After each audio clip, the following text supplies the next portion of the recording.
Bienvenidos a Animales del Alma. Mi nombre es María del Pilar Zamarra San Joaquín y soy la autora del libro Flores de Bach en Animales, Camino de Sanación y Conciencia en el amor a nuestros amigos del alma.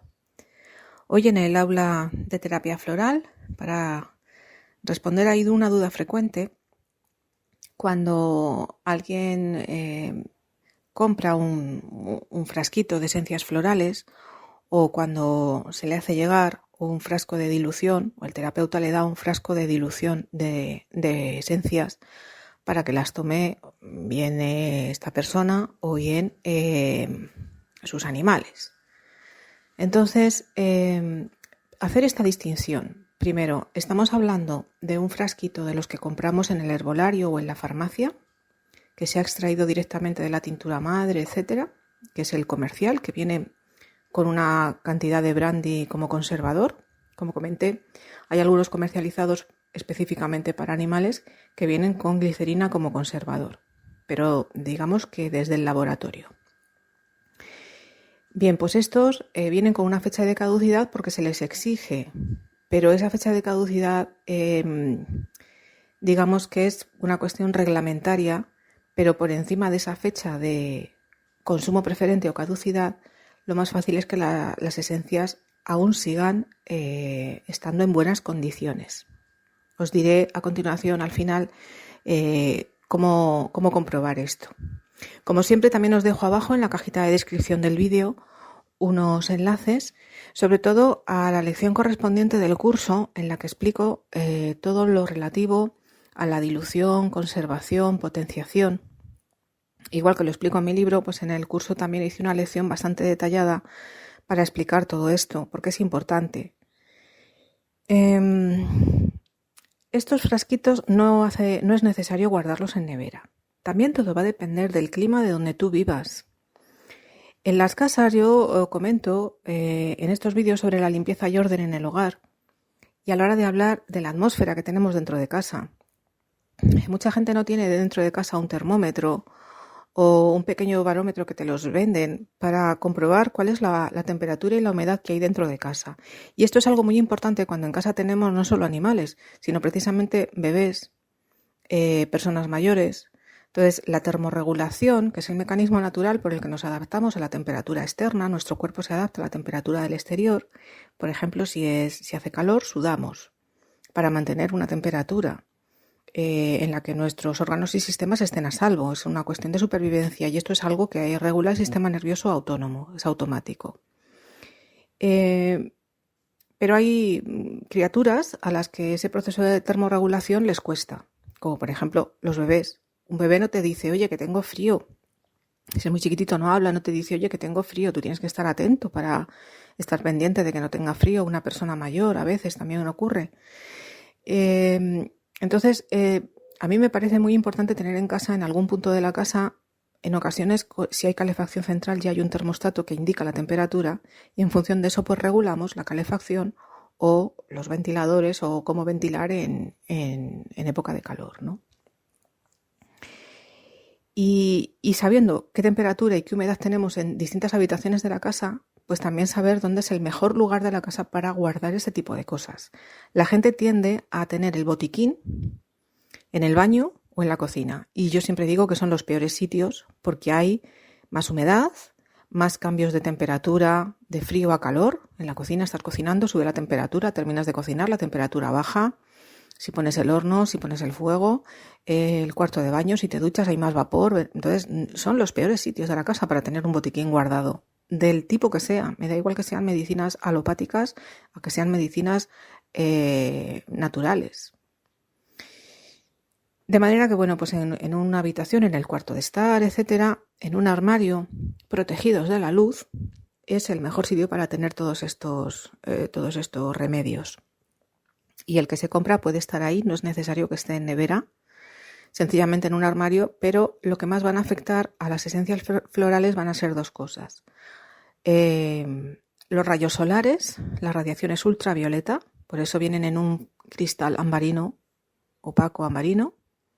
Se pueden hacer las diluciones en frascos de cristal opaco ambarino o azul también.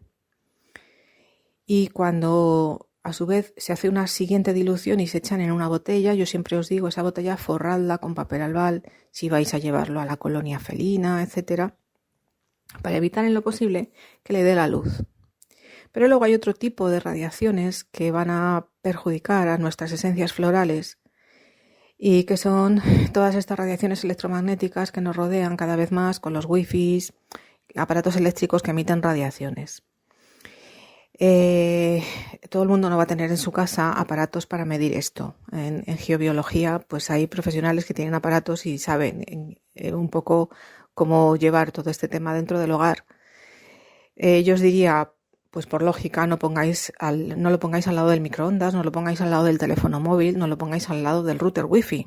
Es por lógica. Entonces, si queréis guardarlas en el salón y tenéis el router, pues mejor no. En una zona libre de aparatos electrónicos, etcétera, que estén cerca. Y luego, cuando estamos hablando de diluciones, los frasquitos de 30 mililitros en los que hemos diluido diversas esencias, pues ahí sí que, como yo personalmente no utilizo brandy ni ningún otro conservante, vinagre de manzana tampoco, al final yo ya desde hace muchos años me he acostumbrado a guardarlas dentro de la nevera, del frigorífico, pero el frigorífico siempre y cuando tengamos en él una temperatura constante y que no sea demasiado baja. Hay gente que tiene el frigorífico que le abres la puerta y parece que ya estás en el polo, estás en el polo norte, ¿no? Tened también en cuenta otra cosa a la hora de la conservación de las esencias. De vez en cuando, y por sentido común, aunque no haya llegado esa fecha de consumo preferente en las que compramos, o en los diluidos, aunque apenas los tengamos en casa una semana, si por ejemplo ha habido tormentas eléctricas, yo es que os lo digo porque a mí las veces que se me han estropeado flores han sido diluidos y han sido en época de tormentas eléctricas, que cada vez hay menos, no quiero entrar en ese tema, las cosas que se ven por el cielo, en fin. Pero esto es tan fácil como tomar el frasco y ponerlo al trasluz. Estamos delante de una ventana, agitamos y si vemos que se han formado grumos, globulitos que flotan ahí, evidentemente se han estropeado. También se han podido estropear por introducir el cuentagotas contaminado dentro del frasco. Se las has dado a tu animal en la boca directamente y ha chupado el cuentagotas, cosa que yo desaconsejo siempre, porque las pipetas del cuentagotas suelen ser de cristal y, por ejemplo, estamos hablando de un perro, puede dar con el colmillo sin querer. Como se rompa el cuentagotas en la boca, le haces una picia al animal. Otra cosa es que el cuentagotas sea de plástico, pero todos los que yo conozco para dilución son de vidrio y la pipeta del gotero también es vidrio. De esa manera es como mejor los podemos esterilizar y reutilizar una y otra vez. Los frasquitos siempre se reutilizan, por favor, nada de tirarlos. Son reutilizables. Entonces, bueno, pues cuando se han estropeado, yo siempre os digo lo mismo, añadirlas en el agua de regar vuestras plantas. No se tiran directamente al desagüe, porque siempre hay algo ahí que se puede aprovechar.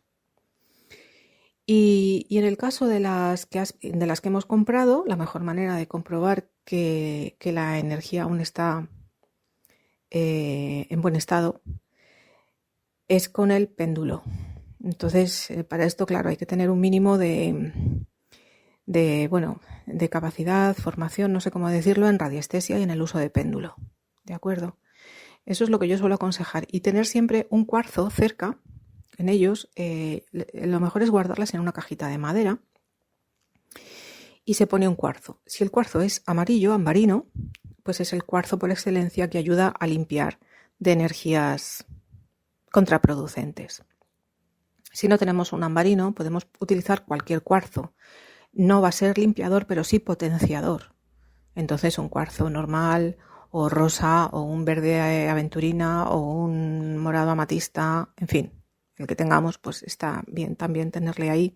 Luego ese cuarzo sabemos de vez en cuando pues hacerle la limpieza, que no voy a entrar porque en muchos sitios tenéis cómo limpiar y energetizar también los cuarzos. Seguro que se me olvida algo, pero para eso tenéis precisamente, como digo en la descripción, porque tampoco quiero alargarme más, esta lección del curso sobre cómo conservar los remedios. Principalmente si nos vamos a trasladar de sitio, las vamos a llevar de un lado al otro y estamos hablando del diluido que lo tenemos en la nevera de casa, yo recomiendo forrarlo en papel de aluminio, papel albal de de los alimentos. A ver, albal es una marca, pero aquí en España es que mucha gente lo utiliza como sinónimo de papel de aluminio alimentario. Y bueno, pues en una pequeña neverita portátil, que no hace falta que tenga dentro hielo, pero solamente ya lo que es el recinto de la neverita portátil hace que se conserve la temperatura, pero sobre todo no lo pongáis en el mismo bolso donde tengáis el móvil encendido. Eso sería lo principal, ¿no? ¿Y cuánto duran? Pues el diluido sin ningún tipo de conservante y guardado en la nevera dura más de un mes, ¿eh? Pero esto es algo que, insisto, si aprendéis a usar el péndulo lo podéis ir comprobando vosotros mismos. Yo sobre todo os animo a que comprobéis de vez en cuando la transparencia del diluido, que todo esté en orden, que no haya grumos. Y en cuanto a los que compráis, os duran años, incluso por encima de esa fecha que apunta el fabricante como fecha de caducidad o de consumo preferente. Entonces las flores, cuando las guardamos, necesitan estar en un sitio tranquilo para ellas, en un sitio óptimo, propicio. Ya está. No en un sitio donde vayamos a estar moviéndolas constantemente, ni en un sitio donde, pues eso, vaya a haber picos de temperatura o muchas radiaciones. Y después, si hemos estado mucho tiempo sin usarlas, sí es conveniente que las agitemos bien para dinamizar bien, como una dinamización energética como se hace en homeopatía. Entonces, bueno, así que se me ocurra y trucos básicamente son esos, pero como digo, abajo podéis ampliar toda esta información. Muchas gracias.